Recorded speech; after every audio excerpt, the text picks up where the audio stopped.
All right, click the links for Odyssey, Bit Chute, join the Telegram, or support the channel on Coffee, Crypto Cash App, or the various other links. Subscribe is pretty cool because it allows video hosting. Or you can join this channel and become a member for those member videos.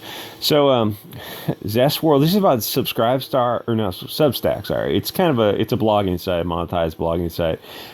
But it's about ZestWorld and Substack. And ZestWorld is interesting for its part it plays in the culture war, and also that it got $9.6 million in funding for a Substack competitor, which kind of got my attention when I looked at some of the people who were down. I guess they're not donated; they're venture capitalist type of things, startup, because it's a Substack competitor, or is occupying the same space, so I guess that's a competitor.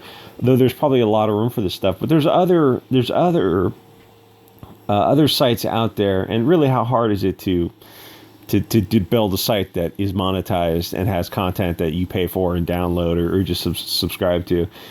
And Substack is already out there, kind of saying they're more on the side of free expression. If you don't like someone's content, you just don't have to subscribe to their channel, their page. You don't have to pay for it. That kind of thing, where ZestWorld is coming out with this $9.6 million as a more censorious version of Substack, which is interesting because $9.6 million, that's it's not a ton of money in tech. It's enough to get a website off the ground. I kind of think it would not take that much money to build a website itself. I don't think it would take that much money. I think it would be much less than $1 million to build a simple website that is monetized. But I think they're paying some of the creators, like Substack was doing. Substack came out with some serious money. They were paying people like $100,000, and then some people were saying like, oh, because they're a little bit istophobic, or there's just some wrong thinkers associated with the site, I'll donate a portion of my donations for that year to I don't know, some charity. It's like, and people are asking them, so what about that $100,000? You can donate that, but like, you know what? Don't donate money to something you don't agree with, and just tell people. I was going to say tell people to go F off, but that just gives them oxygen. You don't want to engage with internet fights because they run on oxygen. If you simply cut them off, they run out of steam really quickly, because the longer someone is cut off, like they're blocked or blocked, and they're still like spurging out at you, eventually the tide shifts where people kind of look at them and go, hey, this guy's got you blocked. He's not interacting with you at all, and you're still going off on him.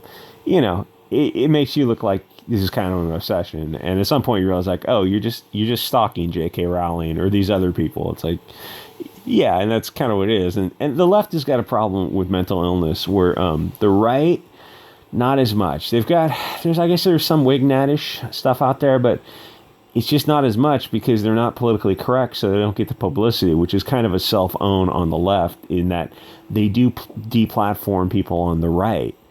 So like they have to go behind the scenes, so they're not looking foolish publicly, where the left is looking foolish publicly. Anyway, so that $9.6 million for ZestWorld kind of caught my attention. I thought that's interesting, because like I've been saying this whole time, a lot of this stuff is not financially driven. They're not looking for a return on investment so much as it's ideologically driven. Anyway, so ZestWorld seems to be the far left of the already kind of further left wing.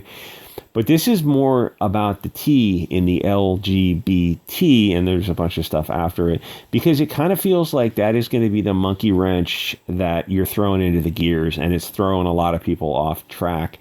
The trans issue is fascinating to me, because I think it might be what gets people to finally kind of swing back in the other direction. And I'm in San Francisco myself, and the ones, how dare you dehumanize them? The ones I'm familiar with are more not, they're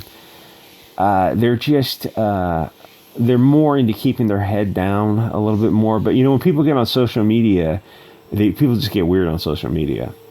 Like, it's like it all hangs out on social media, and it's like, you meet them in real life, and they're like, so going by your social media posts, it seems like you're literally a crazy person. It's like, oh, I just had a couple glasses of wine and before bed, and I just, get it all out on social media. It's like, oh, okay. And the truth is, like, that's what a lot of people are going through. It's like they're just, social media is just a time to kind of like hate fuck the world, sort of. So anyway, I think the T in the LGBT thing is if anything is gonna shift the pendulum back, it's probably gonna be that. This image is immediately triggering to anyone who's ever had to put up a fence or a gate, because in the real world, her dad would be yelling at her, "Get the F off the gate, you're destroying the hinges." The gates are not toys. Anyway, so all this kind of stuff, this whole trans thing feels kind of 1984, we were always at war with Oceania type of thing. Because if you can make people deny reality, then you can make them do anything, including turning kids into, catamites for Epstein's Island type of people. So this is one of the articles that kind of is responsible for starting a lot of this type of stuff. There's a lot to this. There's way more to this when I first started going down this pathway, but unfortunately the video has got so many hot words dealing with preferences type of things that YouTube doesn't like it. And the monetization doesn't matter. It's like, a video is anywhere from like a couple of pennies to a few dollars. It's not that. It's just if they shadow ban the video, or if they just kind of, it's just like it's a slight mark against the channel to deal with this kind of issues. Who's that one chick? She's one chick on YouTube. She's a chick who likes other chicks. She's got that big kind of crooked nose. And she kind of has been moving to the right lately. I think that the T and the BLT thing is kind of waking her up to being, if you're like a 30 or 40-year-old member of that, chick fuzz bumping community, you're kind of coming to the realization like, oh, this got to be a line in the sand. I mean, like, where does this kind of end? If all these people say they're women and they want to be in women's spaces, it's like, we're women who like other women. Biological women, like, oh my God, that's so transphobic. Yeah, that makes you literally Hitler to be what you are, right? Anyway, so this kind of feels like the trans purity death spiral. So, and this hit the LGB community harder because it's the LGB kind of versus the T's. Because when they tell straight people, like, we have to be into the same sex, it's the meme of the blonde-haired guy, the Chad meme of the guy, he just says no. It's not an argument to be had, like, oh, you're saying you have genital preferences? Or it's like, what? What do you... that's a nice meme you have, leftists, but I'm not going to read all that. It's just the thought bubble is, or the word balloon is, we like vagina. Oh, well, a woman is more than, we like the totality of what a woman is, and that's part of what she is, but it is what it is. We're not going to change that. We'll try to be nice, maybe respect pronouns. In some cases, maybe not, but there's a line in the sand, and you can't unsuck a dick. Anyway, so we're into the opposite sex, and we don't care about the whole gender thing, because that's kind of internal to your own person.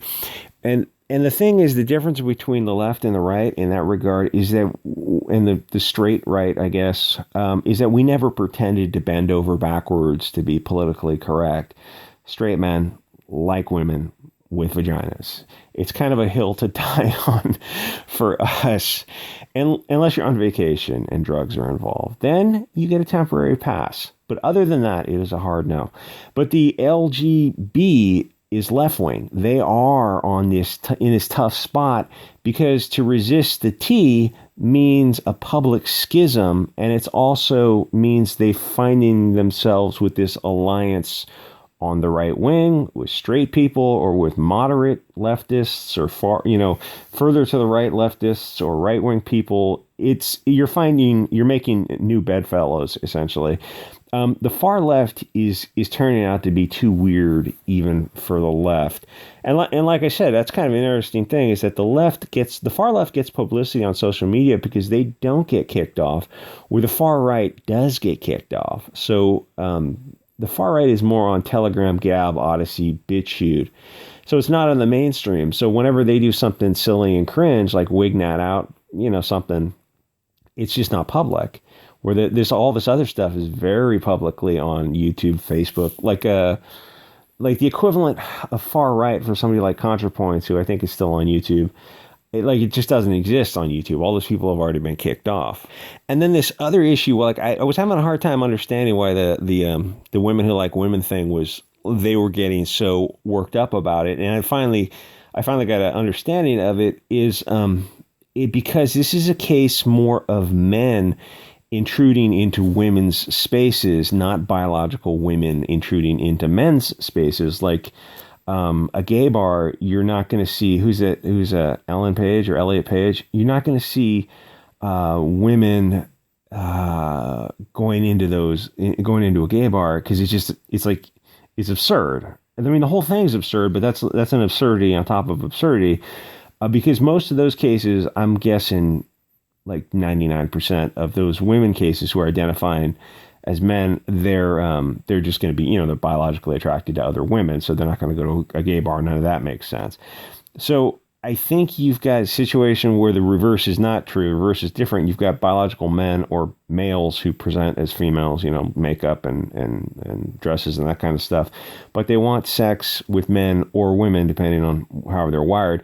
But it begs the question, like, well, why don't trans people just date each other? It seems like that would be an easier equation, but it doesn't seem like it works out that way. So one of the things that happened was with lesbian bars, where eventually those kind of became known as transphobic, because what is a lesbian wants? A biological woman, and it's like, oh, so we're not welcome in this space.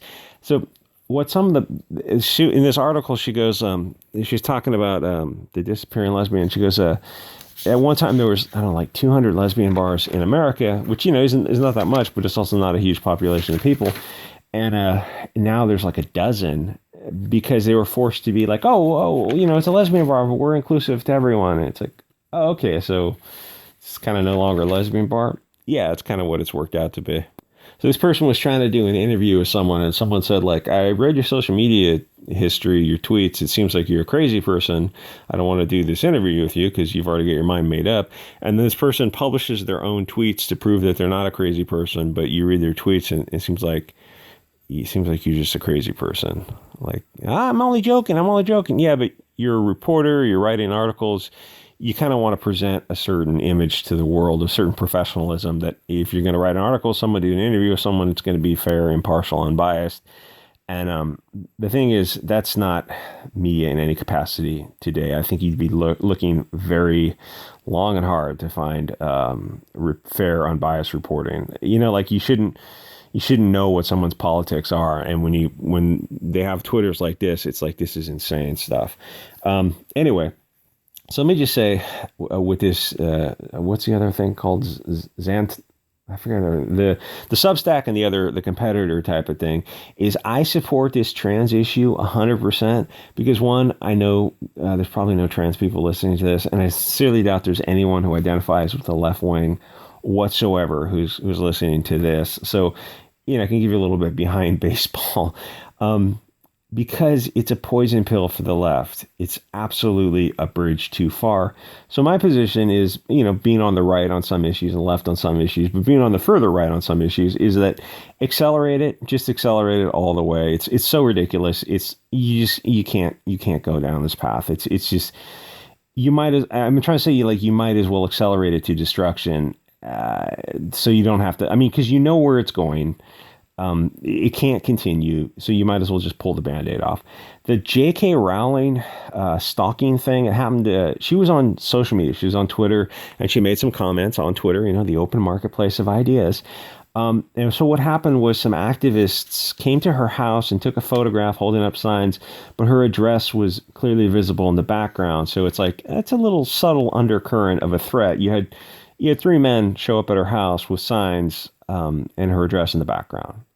That's a crossing of boundaries from social media to going to somebody's house. And even people on the left, feminists, looked at that and goes, yeah, you don't go to somebody's house. You make yourself look nuts. And actually they quit their, I think they quit their Twitter for at least, these people can't quit Twitter. They quit Twitter for like a couple of months because they're getting harassed. But it's like, you went to somebody's house. You took it from online, that open marketplace of ideas, sunlight's the best disinfectant, and you went to somebody's house with a sign and showed their address.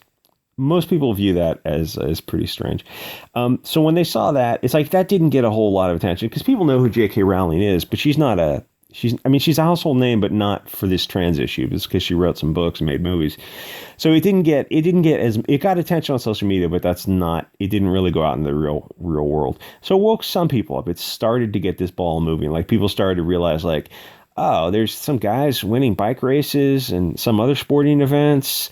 And, people are starting to realize that like this is a real thing and it's not going to self-correct. And there's not going to be a situation where the adults come back in the room and go, okay, we got to get a hold of this. It's like, because this is adults doing this and nobody wants to say that because we're not insulated by wealth. You get doxxed, fired.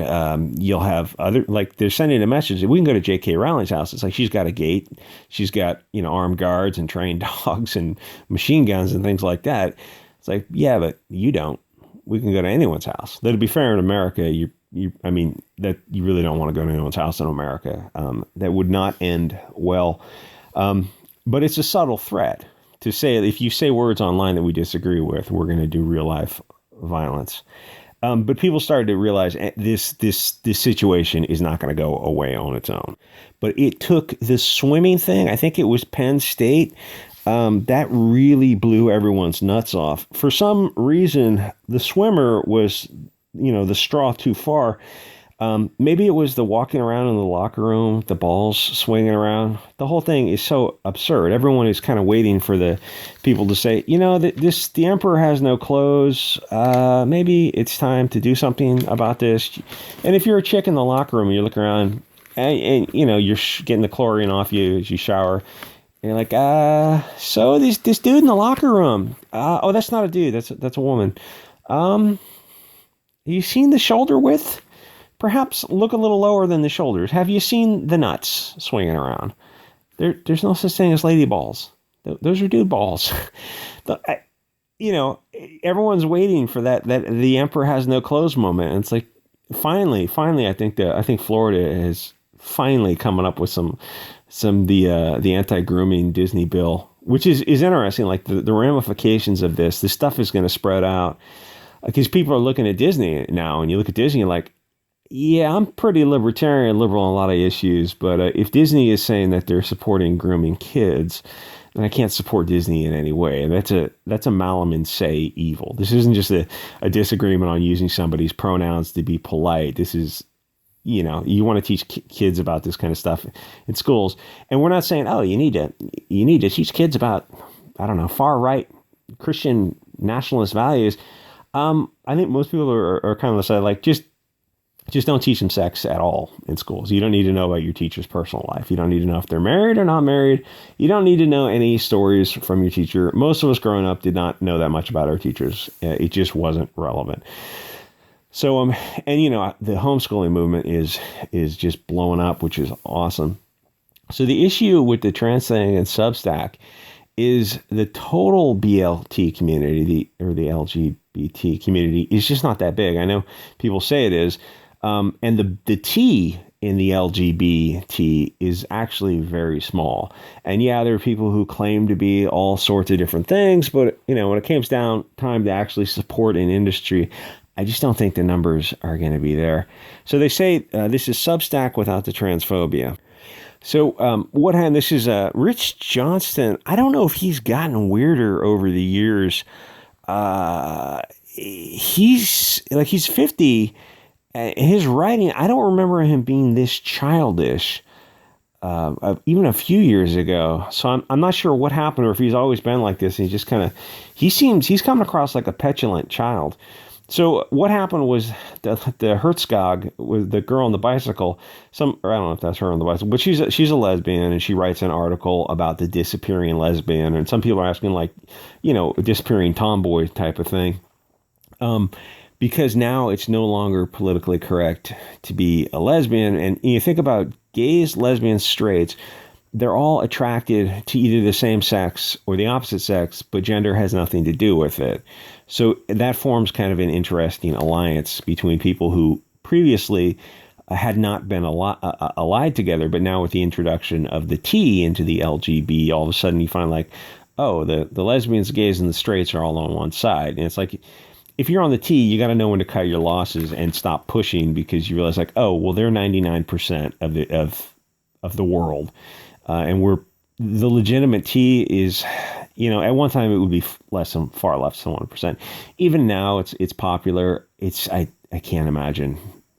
I think you might have people in high school who, hopefully just limit it to cross-dressing. They don't take any medical interventions, and they get out of high school and they start dating around. I think, it's like all kind of fads in high school that were totally harmless. The difference is now there's medical stuff going on, and that's a one-way path. So anyway, nowadays it's no longer politically correct to be a woman who prefers other women. And for some reason, like I said, the pressure's not on the gay men to accept, I guess, biological women who identify as men, because they don't like biological men. They like other women. They're like, I don't know, hardcore lesbians. But the reverse is not true. You've got biological men who identify as women. So instead of just finding a girl who's kind of sexually adventurous and doesn't mind her boyfriend wearing a dress type of thing, and those girls are definitely out there, they're specifically seeking out biological women who identify as lesbians. And it feels kind of aggressive. I mean, it's definitely aggressive. It's kind of weird, because there are other women out there who would accept you. It's like, yeah, but they're straight women, and that means I'm a man. It's like, well, no shit. I mean, what did you think you were? Anyway, so the pressure is now on tomboys and femboys growing up is to be trans. So anyway, so she's a woman who's writing a pretty basic article. It's totally archived. It's not filled with invective about her experience. It examines the trans issue, which nowadays is hatred. To disagree is hate thought. So they go into this issue of different spaces for different people, which terrifies globalists. It's kind of an issue, like the bigger issues, the big concept is globalism and nationalism, which is why I mention those things all the time, because it's the idea of having spaces for different identities, biological males or females or whatever identity you want. And if you have like a lesbian bar, well, women are there to talk to other women. And when I use that term, I mean biologically, female, which nowadays is transphobic, at least to them. So they don't want the ideas of people having their own spaces, because, and this is a hill to die on, because we're not attracted to how you internally identify, no matter what you are. Most of us are attracted to what you actually are. Like you can change how you feel about yourself, but you can't change how we feel about you or how we see you. So we fundamentally have a different worldview, which is now transphobic. The thing is, I think trans is going to be a bridge too far for like 99.9% of people. And for some reason, this is a real serious issue for Rich Johnson. He seems to have some emotion tied up into this. Anyway, so the issue is that even to ask questions, or if you disagree with one of their conclusions, that makes you de facto istophobic. They really are the most intolerant people on earth. But they also are these big believers in censorship and deplatforming. They really want to stay in their echo chamber. The participation trophy generation is a real thing. And someone brought that up on Twitter the other day, and there was just the replies where people were so offended about that. And the thing is, the offense was not that you were calling them that, but that they knew that they were. And they were saying, well, it's your generation, it's our parents' generation that made us take this participation trophy thing. Because it sounded like they were saying they would have rather had honest competition and merit, because they know, like, participation, it's a worthless trophy. It doesn't mean anything. It's, you win, you lose. Oh, we weren't really keeping score. I was like, well, I mean, well, the people who are playing are keeping score because they want to know. I mean, it's like you're trying to do things that it kind of reminds me of communism from, for the past 100 years, wherever you try it. It's like, it's just not how humans work. It's like, oh, but this paper this guy wrote predicts it. It's like, so, like, has he run businesses with people? Has he ever experimented in any capacity whatsoever? It's like, no. So it's just somebody's ideas written down into a book. It's just nonsense. Yes, that's exactly what it turned out to be. It's like, well, so what happened? Oh, 100 million people starved to death because we put school teachers on farms. Oh. But the communist dialectic predicted it would work. It's like, yeah, but it never does. And then when this thing came out a year ago, a bunch of SJW comic people were mad at their other SJW comic people. Like, don't get me wrong, all these people in mainstream comics are almost all SJWs, or at least they are so deep in the closet. So they're mad at them for going on Substack and getting paid, some serious coin, and also, getting on the platform and selling their own comics, have subscription service, all this kind of stuff. And they're left-wing SJWs, but when somebody says, "Oh, hey, here's 50 grand to come on this site and start selling your comics, and you probably make another 50 grand per year," it's like, okay. Suddenly, when money's involved, they find themselves who are very, very free speech. And let me just throw in before I forget, Comicsgate needs to get its own sales platform. You don't need Indiegogo and Kickstarter to act as gatekeepers. It's not an insurmountable. It doesn't take $9 million to fund to get a website that accepts payments and then handles shipping. I don't think that's a very serious chunk of money, because people do that all over the world, and I don't think there's anything special about Kickstarter. The thing with Kickstarter and Indiegogo is the concept of discovery, but Comicsgate has its own collection. It brings its audience with it. So if you had a bunch of guys, the big people, have their own Comicsgate platform, say, hey, it's open to anyone who's been canceled by the mainstream, come on board. Or even if you want to say it's open to anyone, it's just a place to put your stuff. And Comicsgate is bringing its audience with them from the YouTube section. I don't know how much it would cost to build that website, but I don't think it'd be a whole lot of money. And I think in the long term, it would pay for itself, even if you had to, pull some money together to get the thing going. And honestly, there's a couple of people in CG who could just, pay for the whole thing, or at least do the startup capital and get the return on investment later. And because I think Comicsgate is big enough now where it would actually be financially a good idea. Anyway, so the more I think about it, this trans thing hit the gay and lesbian community more because, like if a feminine boy grows up now, the teachers and the media and social media are absolutely going to pressure him to go be trans, where he is what he is. He should just be allowed to be, whatever he is, maybe feminine, maybe gay, or maybe just a normal phase of development. I'm not sure a decision that a teenager makes to permanently alter themselves using medicine, I'm not sure that won't have long-term consequences. Because, usually teenagers don't focus, aren't really known for making good decisions. That's why the age of consent is such a thing, or the concept is such a thing. It's like you don't let kids consent to contracts beyond the small. You let them consent to contracts that have long-term consequences. You don't let them to consent to adult sexual relations with adults. So it seems kind of weird that you would think they have the capacity to consent in these other manners. It's like what's really going to happen is they're not going to. Hopefully, the West gets its head out of its ass. But the alternative is to full go into degeneracy and just like literally into satanic evil of saying, well, we'll just we'll lower the age of consent for all these other issues for kids and adults. It's like, there are some hills that are worth dying on. There are some things. Going to war. No. Going to war in Russia and Ukraine. No, fuck those people. Going to war in your own country to save kids from being turned into catamites. Yeah, that's probably something that's worth going to war over.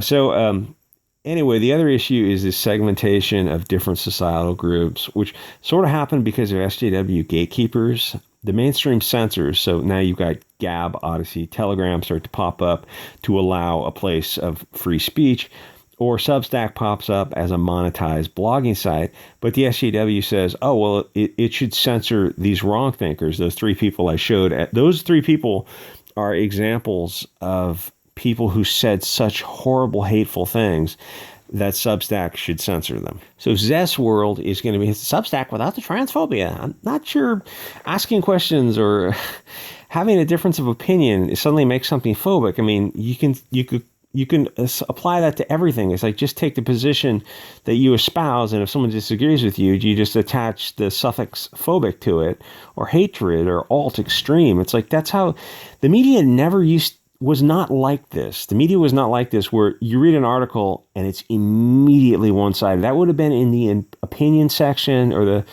that, like, I guess even newspapers are dating myself. That would have been the opinion section or like the arts and culture section. It wouldn't have been in the news. They would have tried to be impartial. Like, there were always going to be left-wingers, but they were left-wingers who were very much trying their best to be impartial. And now, whatever you read now, it's either left-wing or right-wing. And if it tries to be neutral, it's like, oh, they're right-wingers because they're neutral. Because as Rochelle Leichman, the Mary Sue says, like, there's no need to, like, the concept of both sides presenting argument and counter-argument, point and counterpoint, cross-examination, and, the whole concept of Western justice, of, Sixth Amendment rights and stuff like due process and fair trial. No, that's called whataboutism, or that's called both sidesism. It's like, yeah, there are both sides to stories. I'm not sure. You want like a religious trial? I'm not sure what these people, and it comes down to, it's like, yeah, they are the authoritarian dictators.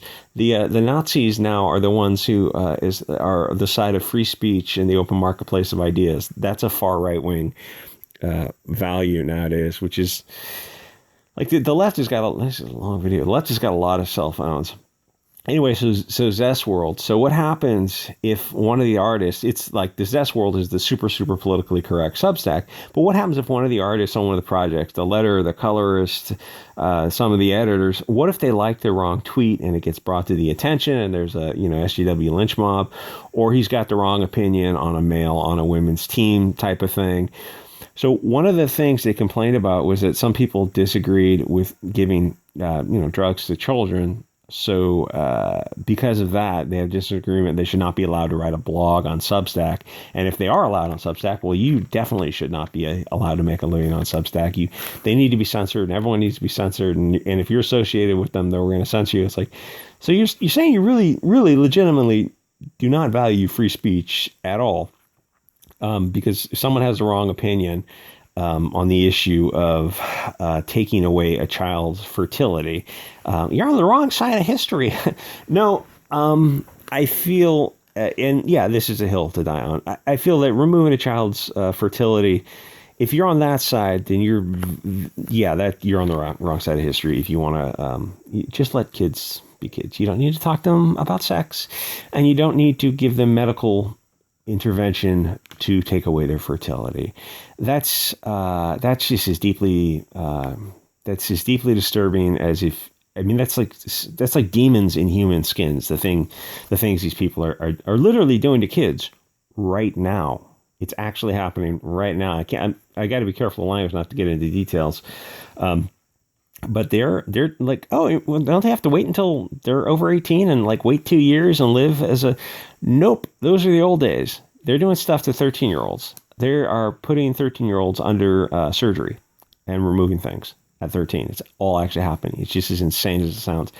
So when I say I support the T in the LGBT, it's because it's a wedge issue. It divides the community, but also because the feminists and the TERFs, and you've got women first feminists versus the biological male feminists, who are the TRAs versus the TERFs kind of thing.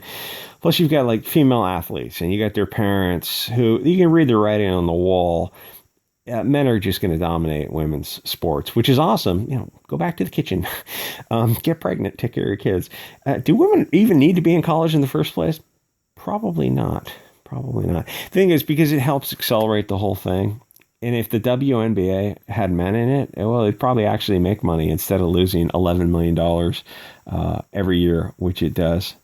Anyway, it's just long enough. This is too long. Like, comment, subscribe. I hope this makes it past the algorithm. If it doesn't, you can listen to it on Odyssey, Bit Chute, Sports Channel on Coffee, or various other links. And I'll see you guys all next episode.